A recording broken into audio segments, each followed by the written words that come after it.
अस्सलाम वालेकुम dear students. आज का हमारा टॉपिक है 5वें चैप्टर से, और आपको पता है हमने एंजाइम वाला चैप्टर स्टार्ट किया हुआ है। तो आज दूसरा लेक्चर है, इसमें पढ़ेंगे कोफैक्टर्स और कोएंजाइम के बारे में। एक एक पॉइंट करके आप लोग याद करेंगे।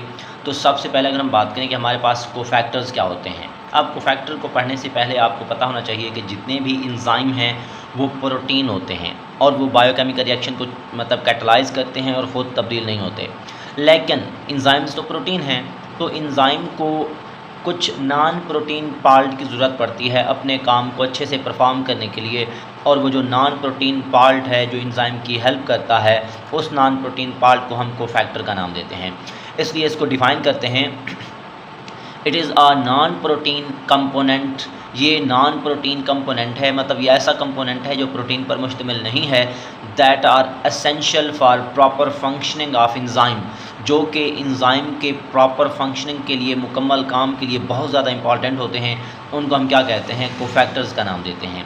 अब जो आपके पास कोफैक्टर्स हैं, ये एंजाइम के एडिशनल कंपोनेंट हैं, मतलब कि एंजाइम खुद तो प्रोटीन है, तो उनके साथ जो एडिशनल कंपोनेंट होते हैं जो एंजाइम के फंक्शन के लिए ज़रूरी होते हैं, उनको हम कोफैक्टर्स का नाम देते हैं। अब ये जो आपके पास कोफैक्टर्स हैं, इनकी 3 टाइप्स हैं। उनमें सबसे पहले मेटालाइंस, प्रोस्थेटिक ग्रुप और कोएंजाइम। सबसे पहले बात करेंगे मेटालाइंस की, उसके बाद प्रोस्थेटिक ग्रुप की, उसके बाद कोएंजाइम की। अब यहाँ पर आप देखें कि जो मेटल आइंस हैं, इनको हम एक्टिवेटर भी कहते हैं, एक्टिवेटर भी कहते हैं। तो आप जहन में रखिएगा, एंजाइम्स में use metal ions such as calcium, magnesium, manganese, copper, zinc, ये सारे के सारे मेटल आइंस हैं। और इन मेटल आइंस को एंजाइम क्या करते हैं? यूज़ करते हैं कोफैक्टर के तौर पर। तो इसलिए हम कहेंगे कि ये जो मेटल आइंस हैं ये क्या होते हैं? कोफैक्टर होते हैं। और ये नॉन प्रोटीन पार्ट हैं जो कि हेल्प करेंगे एंजाइम की, और एंजाइम अच्छे से काम कर पाएगा। अब ये देखते हैं कि इनका फंक्शन कैसे होता है मेटल आइंस का या आपके पास एक्टिवेटर का। तो देखिएगा कि they help in change a non functional active site. अगर कोई एंजाइम है उसकी एक्टिव साइट नॉन फंक्शनल है, तो ये जो आपके पास मेटल आइन हैं या ये आपके पास एक्टिवेटर हैं, ये नॉन फंक्शनल एक्टिव साइट को फंक्शनल एक्टिव साइट में चेंज कर देते हैं। और ये उसको कैसे नॉन फंक्शनल को फंक्शनल में चेंज करेंगे? By changing shape and structure, के एक्टिव साइट के शेप और स्ट्रक्चर में तब्दीली ला के जो आपके पास एक्टिवेटर हैं, जो मेटल आइन हैं, वो एक्टिव साइट जो नॉन फंक्शनल होगी उसको फिर फंक्शनल कर देते हैं। इसलिए रिज़ल्ट जब आप बोलेंगे तो क्योंकि जो नॉन फंक्शनल एक्टिव साइट थी अब वो फंक्शनल एक्टिव साइट हो गई है, फिर क्या होगा कि जो एंजाइम हैं वो कामयाबी से कंबाइन हो जाते हैं सबस्ट्रेट के साथ। एंजाइम जब सबस्ट्रेट के साथ कंबाइन होंगे तो एंजाइम सबस्ट्रेट कम्प्लेक्स बनेगा और रिएक्शन हो जाएगा।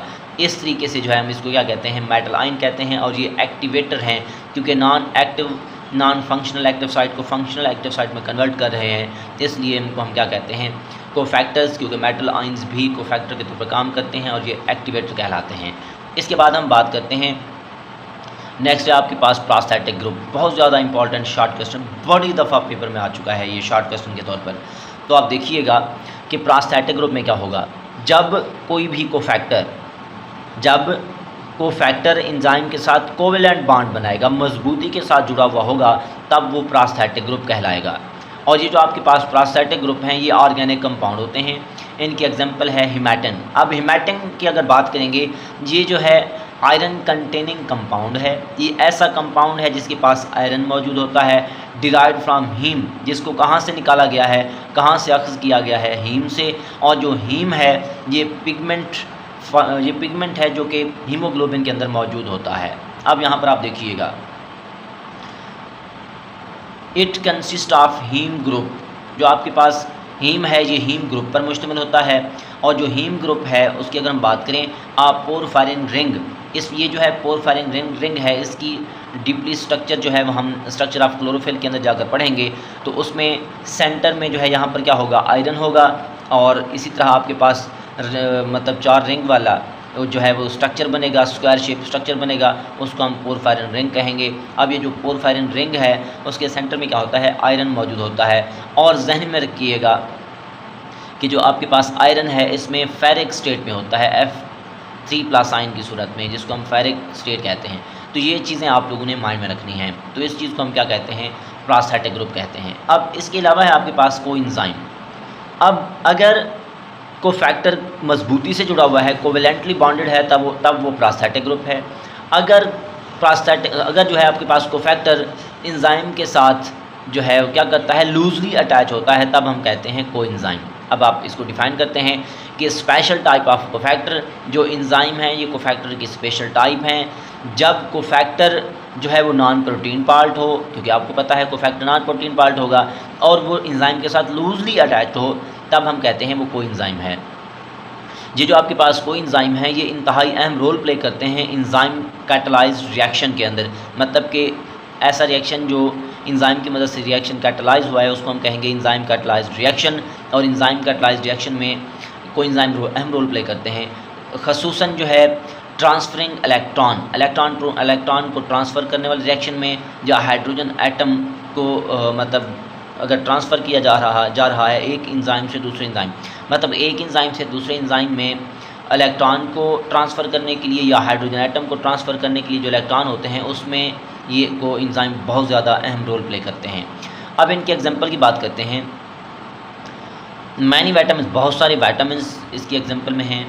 तो आप ऐसा भी कह सकते हैं कि विटामिन्स जो हैं वो रॉ मटेरियल के तौर पर काम करते हैं कोएंजाइम को बनाने में।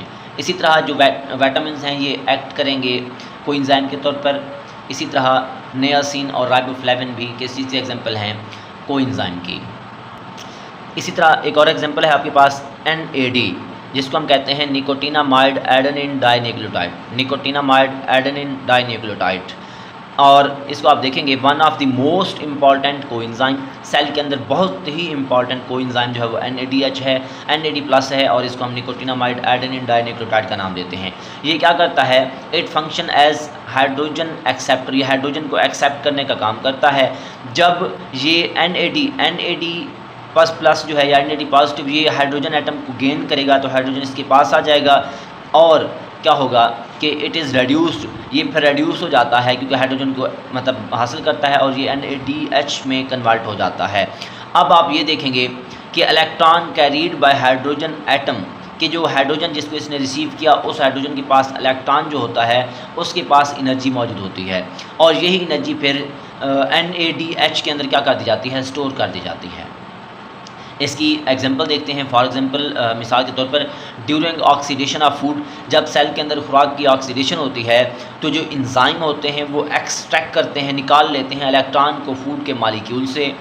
उसके बाद वही जो इलेक्ट्रॉन हैं वो उनको ट्रांसफ़र कर देते हैं NAD+ के साथ, और ये जो हाइड्रोजन इसके साथ अटैच हो जाएगा और वो कन्वर्ट हो जाएगा किस चीज़ में, NADH में, और इसी NADH के अंदर एनर्जी जो है मौजूद होती है जो सेल को प्रोवाइड कर दी जाती है।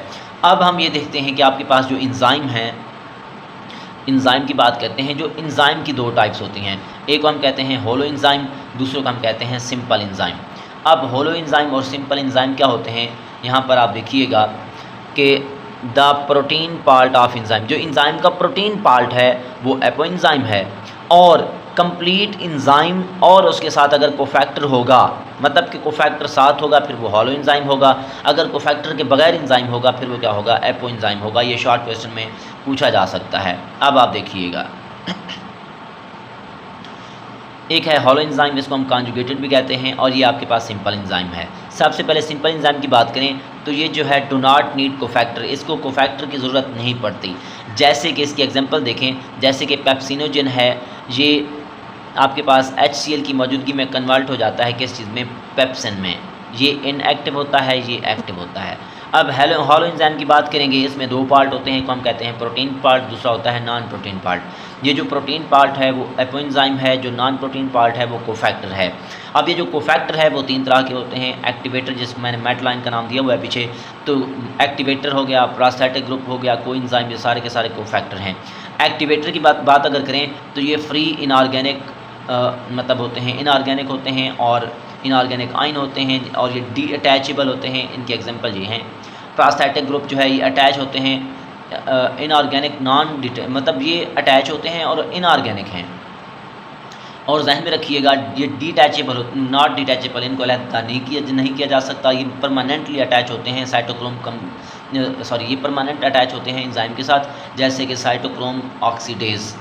इसी तरह कोएंजाइम की बात करेंगे, ये ऑर्गेनिक होते हैं, ये भी डिटैचेबल हैं और ये लूजली अटैच होते हैं और इनके एग्जांपल NAD+ है। ये आपके पास सिंपल से पॉइंट हैं, आप लोगों ने जहन में रखने हैं। अब पहले मैंने आपको पहले पैराग्राफ के अंदर ये बताया है कि एंजाइम जो हैं वो क्या करते हैं जो आपके पास कोफैक्टर होते हैं वो एक्टिव साइट की शेप में मतलब चेंज करके, आप देखें जैसे कि आपके पास ये सबस्ट्रेट है, ये क्या है, सबस्ट्रेट है। सबस्ट्रेट इसके साथ अटैच होगा एक्टिव साइट के साथ, तो सबस्ट्रेट कम्प्लेक्स बनेगा, फिर रिएक्शन हो जाएगा और सबस्ट्रेट से प्रोडक्ट बन जाएंगे। लेकिन यहाँ पर देखें जो एक्टिव साइट का स्ट्रक्चर है ये सबस्ट्रेट के स्ट्रक्चर से क्या है, बिल्कुल डिफरेंट है। अब इसके अंदर जो मतलब ये इससे डिफरेंट है, जिसको ठीक करने के लिए आपके पास यहाँ पर क्या अटैच हो जाएगा, यहाँ पर ऐसे कोफैक्टर अटैच हो जाएगा। ये आपके पास कोफैक्टर है। तो आप देखें ये इस साइड पे, ये इस साइड पे, ये इस साइड पे, ये इसके अंदर आकर मुकम्मल तौर पर क्या हो जाएगा, फिट हो जाएगा। जैसे कि मैं आपको बना कर दिखाऊँ,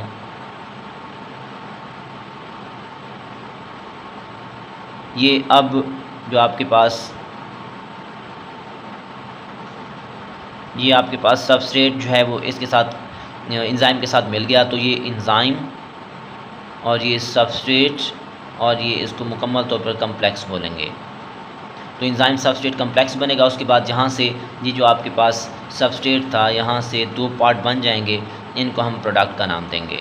तो इस तरीके से जो है आपके पास जो एंजाइम होते हैं, जो कोफैक्टर होते हैं, कोफैक्टर क्या करते हैं कि एक्टिव साइट की शेप को चेंज करके उसको जो है फिट बना देते हैं सबस्ट्रेट के लिए, और सबस्ट्रेट इसके साथ फिट होकर जो है वो अपना अच्छे से काम कर सकता है। इस तरह जो नॉन या इनएक्टिव होगी एक्टिव साइट, वो फिर एक्टिव साइट के अंदर क्या हो जाती है, चेंज हो जाती है। तो फंक्शनल आपके पास जो एंजाइम नॉन फंक्शनल होते हैं उनको फिर फंक्शनल के अंदर कन्वर्ट करने के लिए भी कौन इस्तेमाल होता है, कोफैक्टर इस्तेमाल होते हैं। तो ये आपके पास छोटा सा टॉपिक है जिसको हमने कोफैक्टर और कोएंजाइम का नाम दिया है।